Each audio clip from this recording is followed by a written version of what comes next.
তো আমার কাছে মনে হয় যে স্পেন ভালো করবে। আমরা দেখেছি যে বাংলাদেশের ফুটবল ক্লাবগুলিতে মাদকের ব্যবসা হয়, সন্ত্রাসীরা নিয়ন্ত্রণ নিতে চায়। আমি আজকে I am here for Lamine Yamal. ঠিক আছে। সাপোর্ট করি না, আমি তো আসলে এই বিষয়ে মানে কি করে অতটা অভিজ্ঞ না। যারা আগে সুযোগ পাবে তারা আগে দিবে, খুবই সিম্পল অ্যান্সার। তো আমার কাছে মনে হয় যে স্পেন ভালো করবে। আর আমি বিশেষ করে লামিন ইয়ামালের লাইফ, তার ছোট ভাইয়ের প্রতি তার যে ভালোবাসা, সেটা আমাকে মুগ্ধ করেছে। আর প্যালেস্টাইনের জনগণও দেখেছি যে স্পেনকে সমর্থন জানিয়েছে, সেই কারণে আমি আসলে স্পেন আজকে। না ঠিক আছে।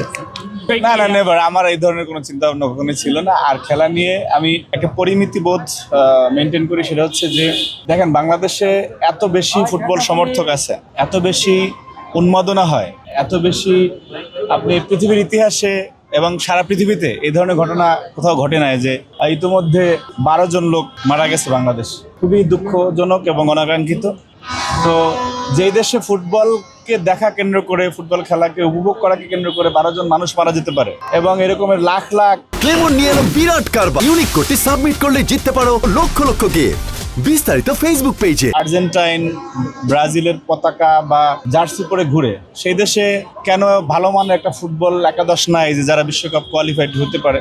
আমরা শুধু আবেগে আছি, আসলে কর্মী নাই। সেটাই এইটা মানে স্পষ্ট বার্তা দেয় বা জানান দেয় যে যদি ফুটবলের প্রতি আপনারা এত আগ্রহী থাকে, তো যাতে এরকম ভালো মানের খেলোয়াড় উঠে আসে সেই বিষয়ে আমাদের মনোযোগ দেওয়া উচিত ছিল। কিন্তু সেটি না করে এই সহস্র মাইল দূরের কোনো দেশের বিষয়ে আপনি নান্দনিক ফুটবল বা ভালো লাগার ফুটবল আপনি দেখতেই পারেন, কিন্তু সেটি যদি সীমা লঙ্ঘন করে, যে কেউ ব্রাজিল করে, কেউ আর্জেন্টিনা করে, পক্ষ বিপক্ষ হয়, সংঘাত হয়, প্রাণহানি হয়, সেটা অত্যন্ত দুঃখজনক। কিন্তু আমরা সেই দুর্ভাগা জাতি যে আসলে মানে যেটা হওয়ার কথা, যে আপনি ভালো খেলেন, 20 কোটি মানুষের ভিতরে 11-12 জন 15 জন ফুটবলার বের করতে পারতেছে না যে দেশে, সেই দেশে এরকমের উন্মাদনার কারণে মানুষ মারা যায়, এইটা আমাদের কপাল খারাপ বলে এটা হচ্ছে আমার কাছে মনে হয়। সুতরাং ফুটবলকে ভালোবাসা ঠিক আছে, শরীর চর্চা বা খেলাধুলা করলে মন শরীর দুটোই ভালো থাকে, কিন্তু সেই সমর্থনটা যাতে যৌক্তিক হয়, যে না আমি আমার ফুটবলকে উন্নত করতেছি।